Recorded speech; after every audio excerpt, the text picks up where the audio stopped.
Hey, what's going on, everybody? We're here, we're live. I want to thank you all for joining me today. If you can hear me clearly, please drop a one in the live chat, and then we can get today's live stream started. And hopefully, maybe this time, fingers crossed, I'll be able to keep this within the 30-minute window that I always say I want to keep it in, but am never able to do. We'll see how that works out this time. So I see the ones are coming in. So let's get today's show started. Sean Williams won suddenly. Excuse me. Suddenly, the ones are coming in suddenly. So let's get today's show started, right? So today, the title of today's stream, right, is why is the media hiding the identity of the seventh Scorpion unit officer involved in Tyre Nichols' death? Now I personally believe that this is happening within the Memphis Police Department, or I believe what's happening, I should say, within the Memphis Police Department. I'm sorry, give me just a second.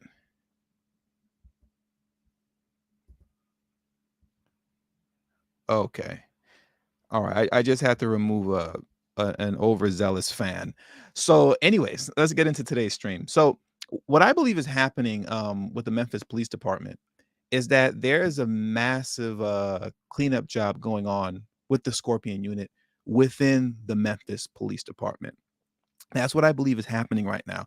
They're attempting to sanitize that unit as much as possible before the Department of Justice heads down there and starts snooping around the same way they did in Louisville, right? Following the death of Breonna Taylor. So give me a second. I just want to pull this up for you real quick because we can expect the same thing to happen in Memphis as well. But a lot of people might not remember this. It wasn't that long ago, but the ACLU's statement on Department of Justice charges of police in the killing of Breonna Taylor. Attorney General Merrick Garland announced today that the Justice Department has charged 4 current and former Louisville Metro Police Department officers with federal crimes related to the death of Breonna Taylor, right? So the Memphis Police Department, they're definitely, in my opinion, and desperately attempting to clean up house, right? Upon the arrival of the Department of Justice concerning the Scorpion unit. That's what I believe is going on right now.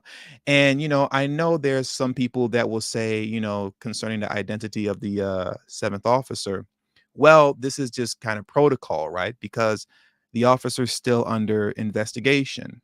So they can't release his identity yet, right? Well, that's not quite true, right? As many of you know, the identity of the sixth officer, who was a member of the Scorpion unit, Preston Hemphill, his identity was revealed, and it was revealed, right, based off of public scrutiny and public pressure. That's why it came out.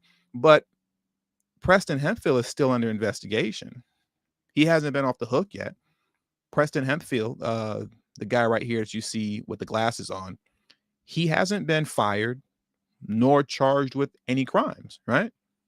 Because he's still under investigation. So the thought that because one is under investigation, they can't reveal the information, it just simply isn't true.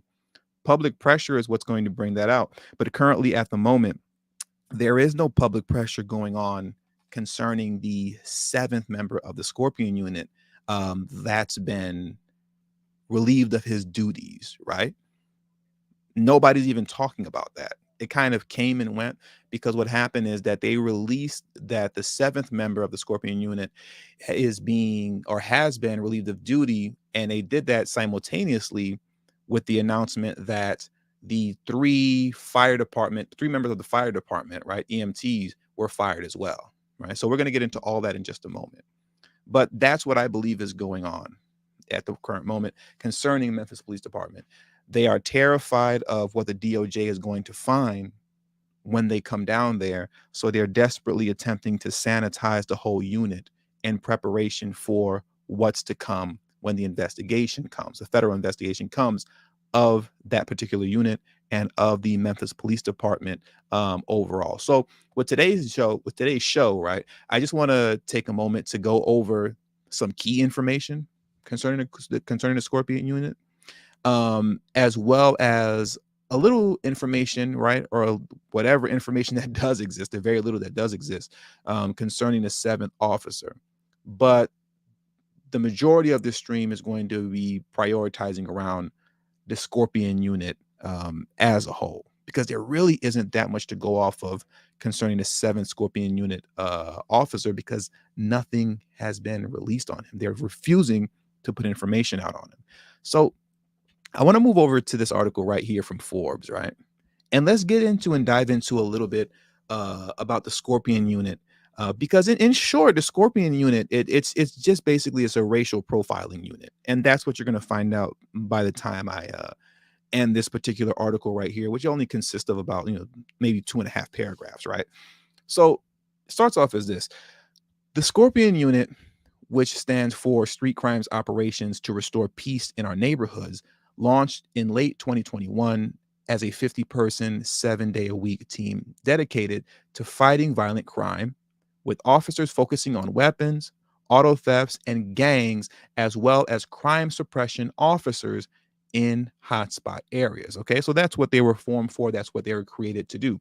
Now, here's something that's very interesting: Scorpion unit officers did not have to respond to dispatcher calls. So what did that tell us? That tells us that Scorpion unit officers are not regular police officers, right? They're a very particular unit that has nothing to do with general crime that's going on in the area.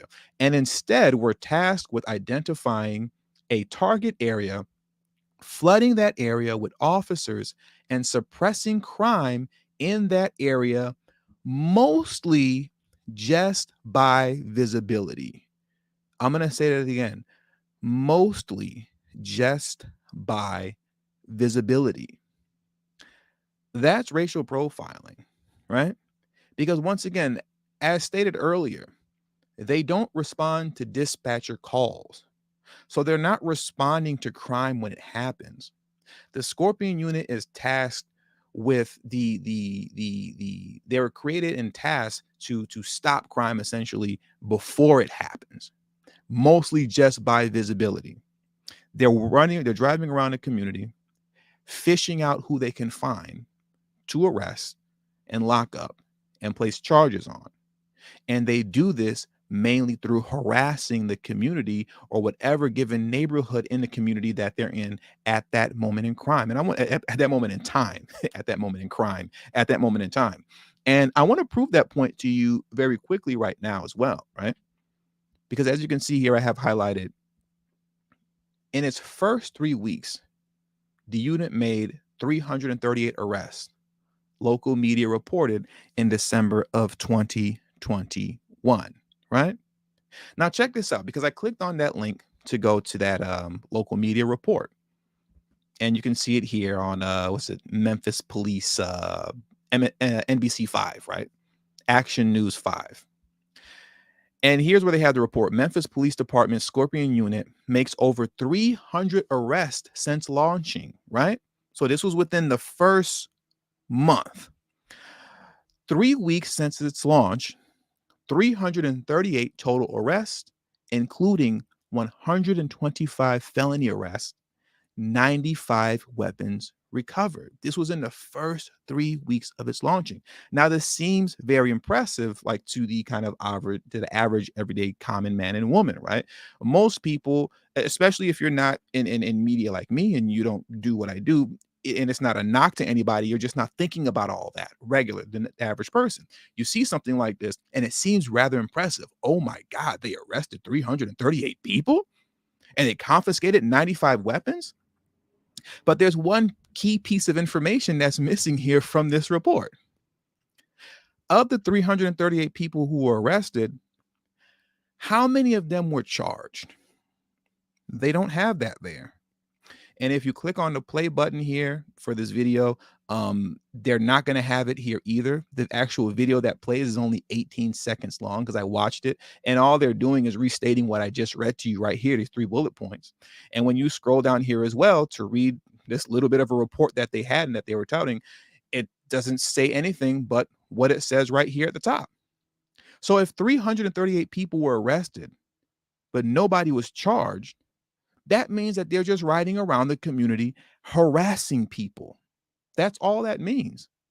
Because being arrested and being charged are two different things. Now, I wasn't 100% clear on that. I know some of you may have been, and you might think it's silly. Oh, you didn't know the difference between being arrested and being charged? Well, I just had to be clear. So what I did was that I did what most of us do in times like this, right? I asked Almighty Google. I asked the almighty Google, I said, Google, is being arrested the same as being charged? And Google responded to me, almighty Google, I should say, said, no, being charged is not the same as being arrested. Being arrested means that the police believe that you likely committed a crime and therefore detain you so they can determine whether to proceed with an investigation and file charges, right? And as you can see here, nobody was charged.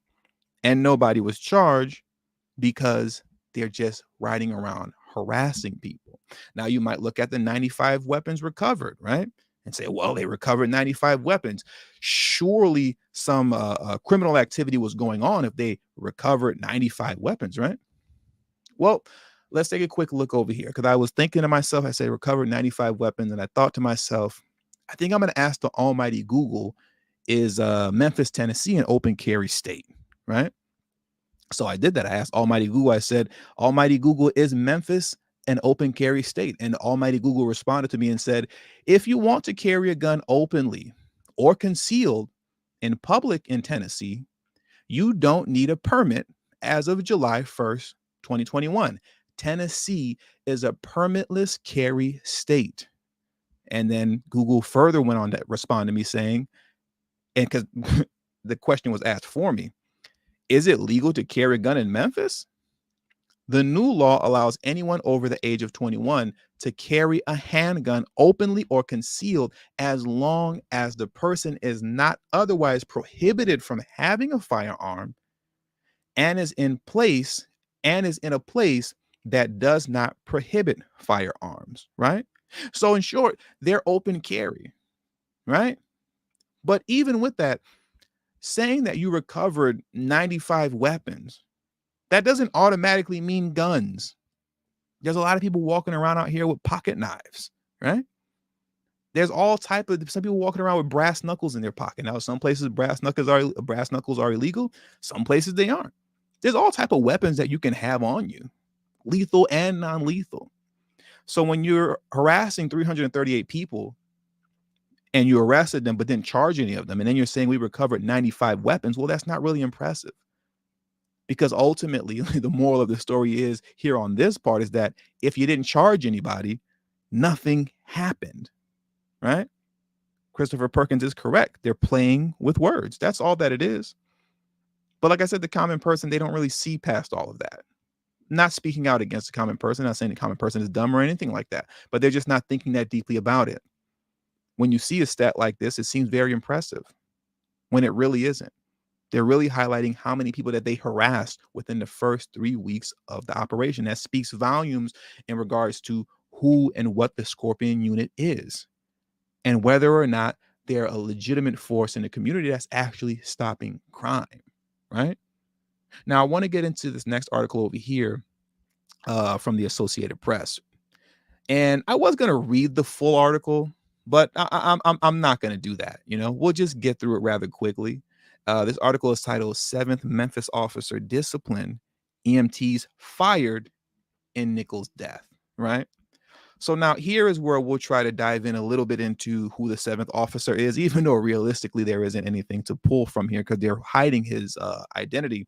But realistically, what we're getting out of this is how, in my opinion, and based off the information that I relayed to you so far and that we're going to continue to read, really how corrupt, right, and how dirty the Scorpion unit actually is.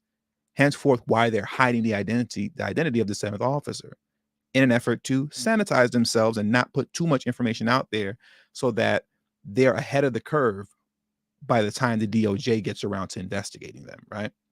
So I'm going to start with a few points right here. Later in the day, it said another officer had also been relieved. but without naming the person or specifying the role they played in the incident. So they're talking about the seventh officer, right? And at the moment, nobody knows who he or she is. Also, Monday, Memphis Fire Department officials announced the dismissal of emergency medical technicians Robert Long, Jamichael Sandridge, I believe that's how you pronounce the last name, Sandridge, and Lieutenant Michelle Whitaker. The EMT had previously been suspended. Now, what's interesting about that is that, do you see how the media has no problem naming the members of the fire department who were fired? That's because they're not part of the Scorpion unit. So they have no issue. They have no problem naming who these people are and putting their information out there. They don't have a problem with that. Fire Chief Gina Sweet, I believe the last name is pronounced. Is it Sweet or Sweat? I think it's yeah, Sweet or Sweat. Anyways, Fire Chief Gina said in a statement that the department received a call from police to respond to a report of a person who had been pepper sprayed. The workers arrived at 8:41 p.m. as Nichols was handcuffed on the ground and slumped against a squad car. The statement said Long and Sandridge, based on the nature of the call and information they were told by police, failed to conduct an adequate patient assessment of Mr. Nichols. The statement said Whitaker and the driver remained in the engine, meaning that they just stayed in the car. An ambulance was called and it arrived at 8:55. The statement said an emergency unit carried Nichols and left for the hospital with him at 9:08 p.m. 27 minutes after Long, Sandridge, and Whitaker arrived, officers said. An investigation determined that all three violated multiple policies and protocols, the statement said, adding that their actions or inactions on the scene that night do not meet the expectations of Memphis Fire Department. So you see how everybody's being held accountable, right? In this situation, everybody's being held accountable. Everybody's being named and their faces are being put out there, right? Here are the faces of the EMTs: Robert Long, Jamichael Sandridge, and Michelle Whitaker. Everybody's getting put out there. Everybody's name is being exposed. Everyone's out there except for the seventh officer who's being hidden, because it seems that everybody has kind of forgotten about that seventh officer. Right? All of a sudden, he just kind of disappeared, to the good fortune of the Scorpion unit. On body camera footage from the initial stop, on body camera footage from the initial stop, Hemphill, who is this guy right here, right, with the glasses on, Hemphill is heard saying that he stunned Nichols and declaring, "I hope they stomp his ass." That was what Hemphill said. When Nichols got away from Hemphill, because Hemphill was punching him with the taser, and Nichols got away from him, Nichols looked up and said, "I hope they stomp his ass." And as we all know, that's exactly what happened. He got stomped pretty bad and he died, right? So what this shows here is a pattern of behavior to me. The fact that this happened with the Scorpion unit and Hemphill replied, "I hope they stomp his ass." That's a pattern of behavior that they're accustomed to doing, and that they're accustomed to imposing on those that they feel are committing a crime. They beat them up, they stomp them out, they rough them up. Special units like the Scorpion unit typically have a longer leash as it pertains to having a heavier hand on the people that they come across. A lot has been made ado of the Red Dogs from Atlanta, right? The Red Dog unit in Atlanta from years ago. It's been disbanded now, but now that's reemerged in the media. People are talking about them again in ATL. The Red Dogs had a very heavy-handed approach when dealing with people in the community, and people complained about it all the time. But it didn't matter. They still existed and they still did what they did. And fortunately, I guess for the Red Dogs, they didn't have a situation like the Scorpion unit did. Because typically with units like this, as I've been reading more and more about this kind of about this topic, um, units like this typically don't get disbanded until they overstep their boundaries and mess around and kill somebody that they shouldn't have killed. That's when they get notoriety, and that's when they get disbanded.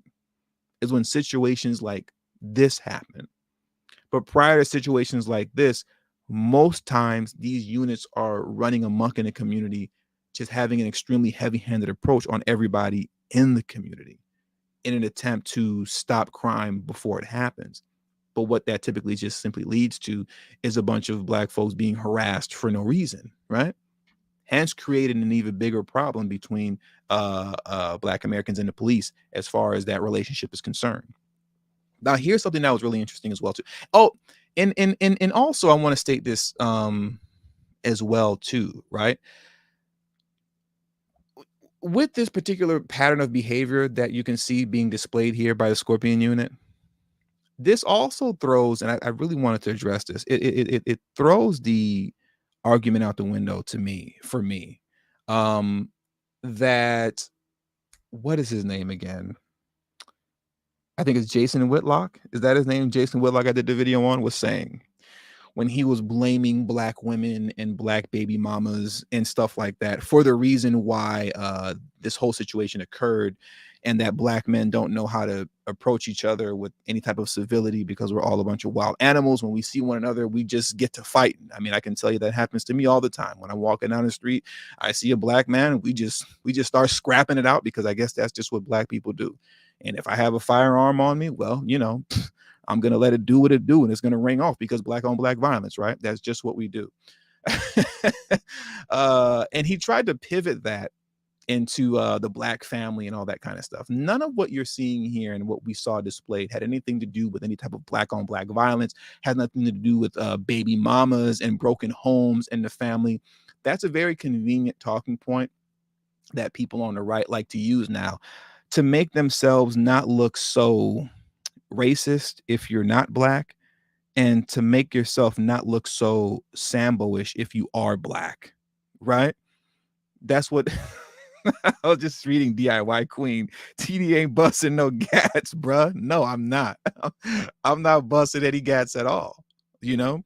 But if you let, a lot of people online tell it, I am busting gats, particularly at Black men, just because Black on Black violence. But none of that stuff has anything to do with the situation. This was all pure policing. That's all this was. Pure policing. This was the police being the police, or I should say this was this particular unit being who they are, right? A unit that racially profiles Black folks in their neighborhood, arresting them for essentially no reason without any charges being filed. Now, I also suspect that that's what happened with Tyre Nichols, right? Because currently at the moment, there is no official what's the word I'm looking for? They don't have it, just for lack of better words, there's no official reasoning yet for why Tyre Nichols was actually pulled over, right? They keep saying suspected reckless driving. As you can see here, video shows Nichols running away from officers toward his house after he was pulled over on suspicion of reckless driving. What is suspicion of reckless driving? What does that even mean? How do you suspect me of reckless driving? Either I'm driving recklessly or I'm not driving recklessly. But how do you suspect me of reckless driving? That doesn't make any logical sense.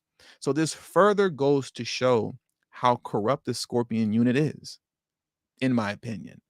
This further goes to show that because they can't even they haven't even released an official report yet on why Nichols was pulled over. But we know why. He was pulled over just because he was simply profiled. They looked at him and they said, "Hey, let's get that guy over there." And I know all about that. I know all about that. I used to very quickly. I used to work at the store is out of business now, but it was called Fresh and Easy in this very wealthy neighborhood called Palos Verdes, right? And I used to drive over there in my hoopty every day.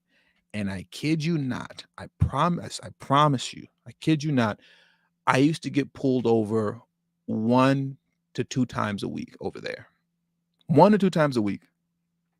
Officers would spin the block on me real quick. If I'm going north, they're going south. The moment we cross paths and they see me in that hoopty, they immediately came behind me. And what was interesting about that and how it was just so obvious, right, that it was just racial profiling, is because I actually had a brake light that was out in the car. So once they would do a little U-turn and get behind me, they would see, oh, look at this. He has brake light is out. So now we have just cause. And they would pull me over, right?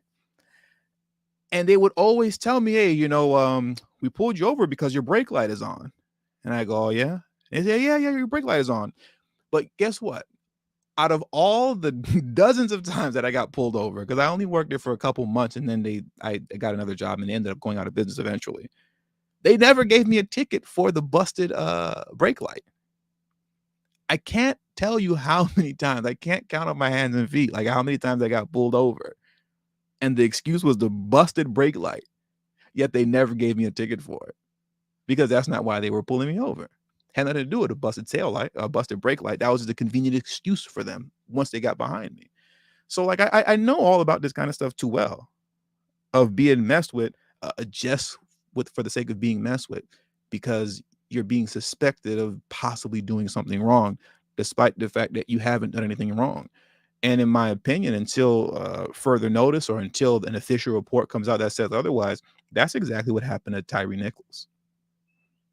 They just looked at him and thought he was committing a crime and pulled him out the car, and the rest is history, unfortunately. And that makes sense given their what they're described as, what the Scorpion Unit is described as doing, and what they're supposed to do, right? Which is prevent crime before it happens. I'll scroll down a little bit more. Memphis police spokeswoman Karen Randolph said information on disciplinary action taken against Hemphill was not immediately released because Hemphill was not fired. The department generally gives out information about an officer's punishment only after a department investigation into misconduct ends, Randolph said. Now, as it states here, the department generally gives out, generally meaning, every now and then, generally meaning for the most part, but generally stating that is inconsistent. That's what generally means, inconsistent. Generally means they can do it, they can release the information if they want or if they don't want to, right? But it's not protocol. It's not protocol for Memphis Police Department to withhold the information and the identity of the officer while he's under investigation. It's probably a nice courtesy, but it's not protocol. If it was protocol, then that would just be the end of the story. But as we saw with Hemphill, he hasn't been fired or charged yet. He's just on leave without pay. But they release his information because of public scrutiny and public outcry. But like I said, but now when you come back to like the point of this stream, ultimately, who is officer number 7? And why aren't they putting that information out there? You can't say it's because he's under investigation. That's not true. They can put it out if they want to. They're just choosing not to because they're trying to hurry up and keep things, clean things up a little bit before the Department of Justice shows up. Memphis City Council member, Martravius. All right. Let's try that one more time. Memphis City Council member Martavius Jones. All right. Shout out to Martavius. All right. Martavius Jones said Monday that police policies on rendering aid and de-escalation appear to have been violated. When everybody saw the video, we see that you have multiple officers just standing around when Mr. Nichols is in distress. That just paints a totally different picture, Jones said. Jones said he believes more officers should be disciplined, as they should. The 5 fired officers and Hemphill were part of the so-called Scorpion Unit, which targeted violent crimes in high crime areas. Davis, the police chief, said Saturday that the unit has been disbanded, as we all know that it has. And there's one more other thing, and I think it's over here, hopefully back in this article as well. And I want to find this before I close it out because I just want to further drive the point home that these guys were just riding around. And when I say these guys, I'm not just talking about the 5 that were arrested. I'm talking about the Scorpion unit as a whole. The Scorpion unit was just riding around harassing people. That's what they did, and that's what they do, and henceforth why they were disbanded, right? Let me see if I can type this into Find real quick. And if not, then we're going to shut the stream down, right? Give me just a second. I'm going to find it. Oh, it was right here in front of my face. Okay. So let me highlight this one last point before we get out of here. Other Memphis residents have reported run-ins with the unit. Crump said another black male was subject of excessive force by a group of Scorpion officers just days before Nichols was arrested. The Memphis resident, Cornell Walker, told the Los Angeles Times he was accosted at gunpoint by Scorpion officers, including one who was involved in Nichols' arrest during this time. Okay. So this just further proves the point that I was making in regards to why they're hiding the identity of the 7th officer. It's not so much about the 7th officer, in my opinion, as it is about the unit as a whole. The Scorpion unit is problematic. It always has been problematic, and they know that it's been problematic. But it's never until a situation like this occurs where someone loses their life by way of the unit that now all of a sudden, I guess the unit just kind of went a little bit too far. Time to disband it, time to tear it down, time to get rid of it, right? But going back to this little piece of data that you see here, and then based off what we read so far throughout the entirety of this stream, and then you go off of what people on the streets in Memphis are saying, the Scorpion unit was just running around harassing people. That's it. Just harassing the community. And that's not stopping crime. It's just racial profiling. And that's what led to the death of Tyre Nichols. And with all that being said, that does it for today's stream. 37 minutes and 10 seconds. I'm 7 minutes beyond the time that I wanted to end the stream, but I'm getting better. We're almost at the 30-minute time period. So I want to thank you all for joining me today. Please make sure you hit the like button on your way out. If you haven't already, please smash that like button. Also, make sure you share this video out as well. And I will catch you on the next live stream this Friday at 1 p.m. Pacific Standard Time. And if I don't see you there, you'll definitely hear from me via my pre-recorded uploads. So I'll see you guys on the next go around. Have a great day. Peace.